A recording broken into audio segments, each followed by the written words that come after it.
Bismillahirrahmanirrahim. Assalamualaikum warahmatullahi wabarakatuh. Kita lanjutkan. Hari ini kita akan bahas tentang Isra dan Mi'rajnya Rasulullah SAW, di mana seperti kita ketahui adalah hasil dari Isra Mi'raj ini adalah turunnya perintah sholat 5 waktu. Selagi Rasulullah SAW berada dalam kondisi terjepit di perjalanan antara keberhasilan dan tekanan, sementara bintang-bintang kecil berkelip-kelip nan jauh di atas sana, terjadilah peristiwa Isra Mi'raj. Ada perbedaan pendapat mengenai penetapan waktu kejadiannya Isra Mi'raj, yaitu setidaknya ada 6 pendapat yang berkaitan dengan peristiwa Isra Mi'raj. Yang pertama adalah Isra terjadi pada tahun tatkala Allah memuliakan beliau dengan nubuwah. Ini menurut pendapat At-Tabari. Yang kedua, Isra terjadi 5 tahun setelah diutus sebagai Rasul. Ini menurut An-Nawawi dan Al-Qurtubi. Yang pendapat ketiga, Isra terjadi pada malam tanggal 27 dari bulan Rajab, tahun ke-10 dari nubuwah. Ini merupakan pendapat Al-Allamah Al-Mansur Furi.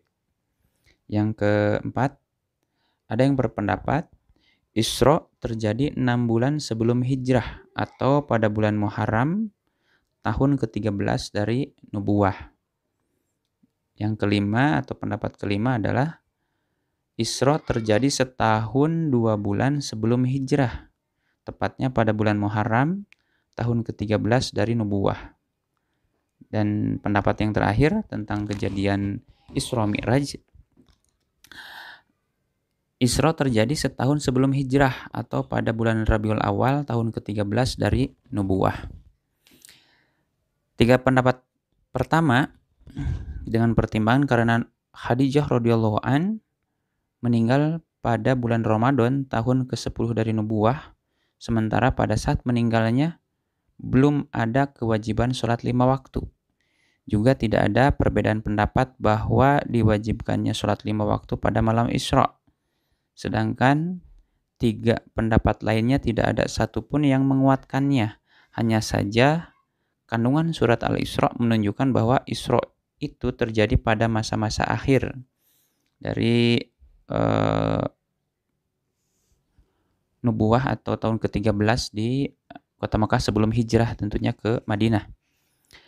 Para imam hadis meriwayatkan rincian peristiwa ini yang kita paparkan secara singkat sebagai berikut.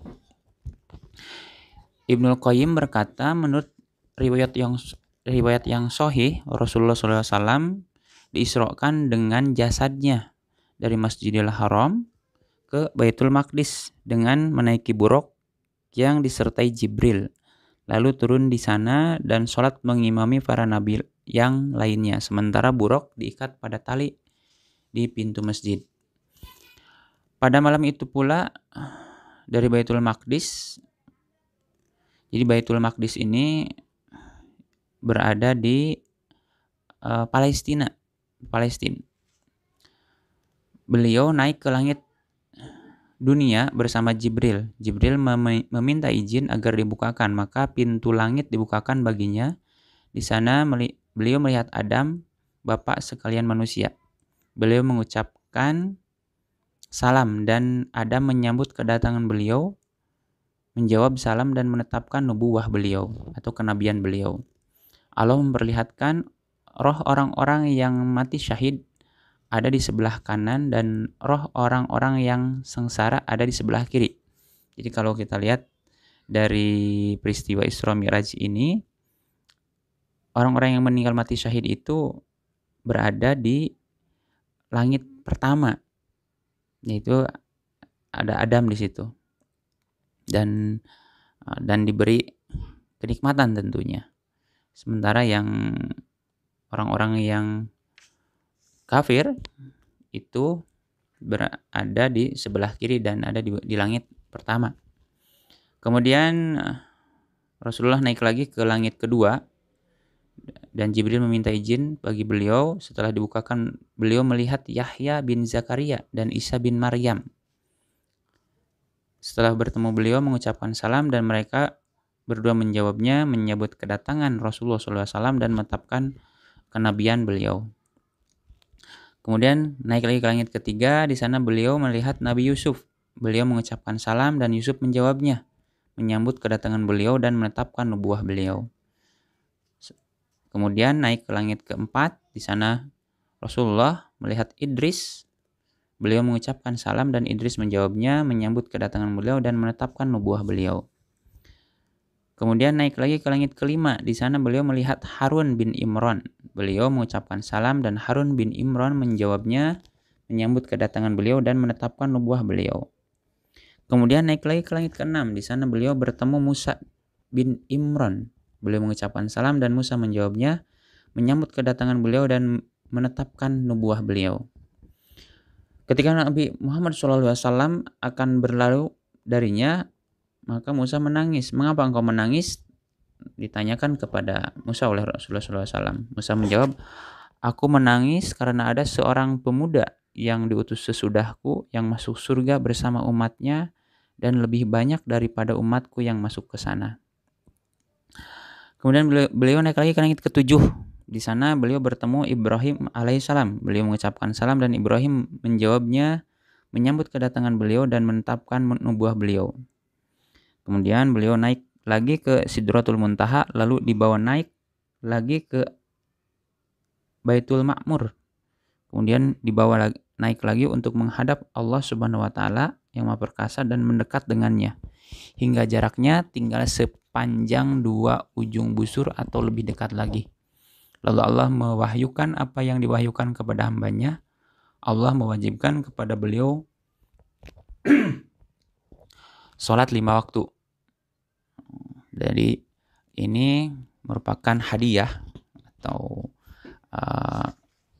bagi umat manusia, yaitu sholat 5 waktu yang memang diberikannya atau disampaikannya juga langsung oleh Allah kepada Rasulullah SAW lewat peristiwa Isra dan Mi'raj. Luar biasa. Jadi buat kita sebetulnya sholat itu merupakan ritual yang sangat istimewa. Karena kenapa?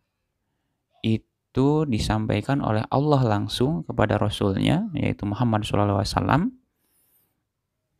Dan itu diberikannya juga di Baitul Ma'mur, ya. Bahkan salah satu tempat gitu ya yang paling mulia di sisi Allah, di arsinya Allah mungkin ya, seperti itu. Nah, ada sesuatu yang memang diperdebatkan di sini, bahwa apakah Rasulullah itu berhadapan melihat Allah langsung secara zahir atau secara batin, gitu kan. Ibnul Qayyim menyebutkan sesuatu yang berbeda perlihatan beliau terhadap Robnya. Kemudian dia menyebutkan perkataan Ibnu Taimiyah dengan mengenai masalah ini. Pada intinya, beliau melihat Allah dengan mata telanjang, namun pendapat ini tidak ada yang menguatkan sama sekali dan tidak pernah dikatakan seorang sahabat pun.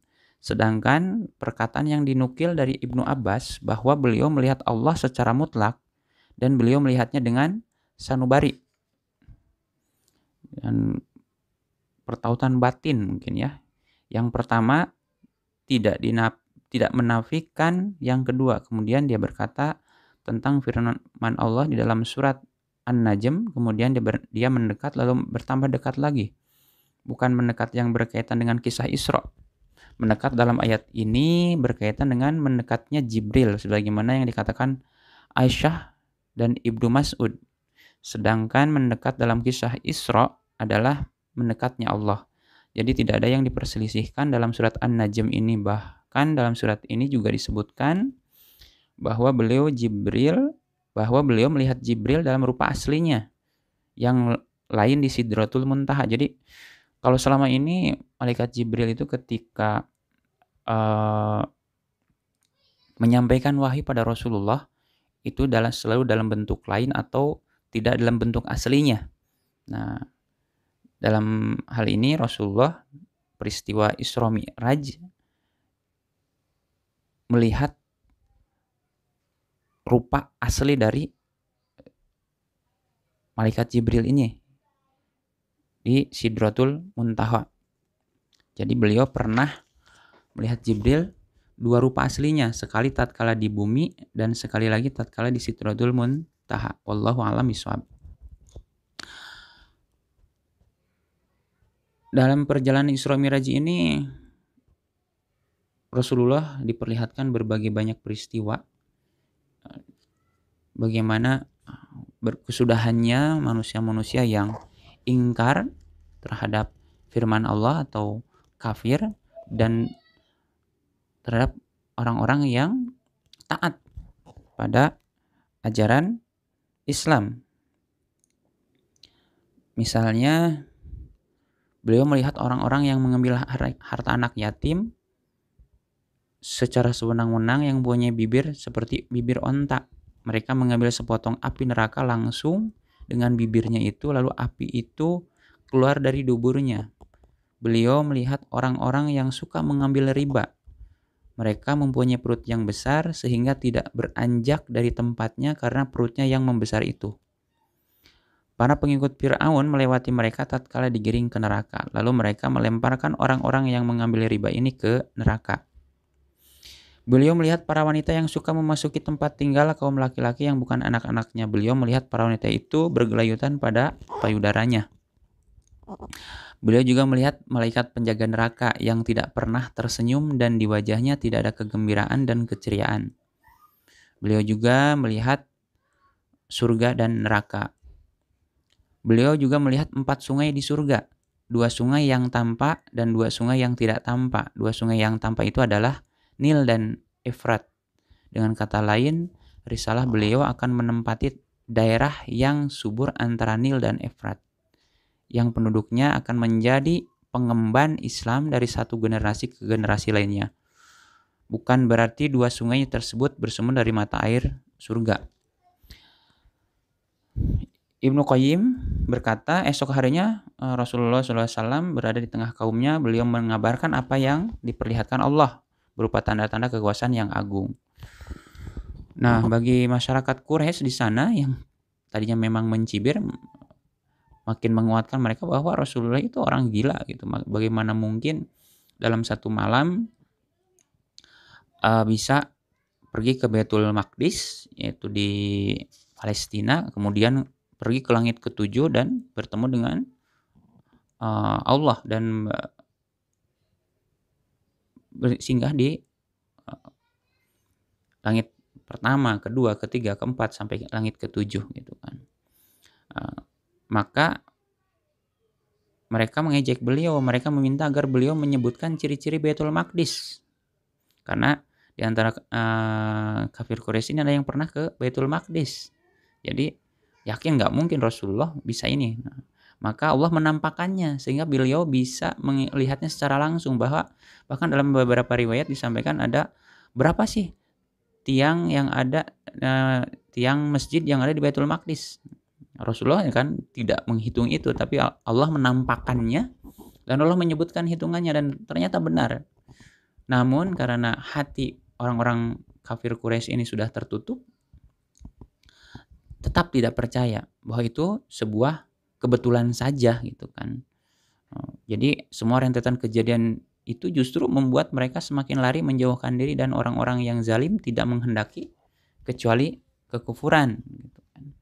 Jadi memang kalau hikmahnya dari ini merupakan sebuah ujian bagi orang beriman, bagaimana kita meyakini peristiwa Isra Mi'raj ini kalau secara akal sehat memang tidak mungkin. Saat zaman itu belum ada teknologi, belum ada seperti sekarang ini, walaupun seperti sekarang ini pun sepertinya memang tidak mungkin. Bagaimana dalam semalam Rasulullah pergi dari Masjidil Haram ke Baitul Maqdis yang ada di Palestina, kemudian ke langit satu, kedua, sampai ke Baitul Ma'mur bertemu dengan Allah. Rasanya memang hanya keimananlah yang mampu menerima itu semua gitu kan. Dan orang-orang yang tidak beriman pasti akan melihatnya logika saja, dan itulah wahyu ilahiyah yang memang hanya bisa diterima oleh ruhani saja. Demikian. Assalamualaikum warahmatullahi wabarakatuh.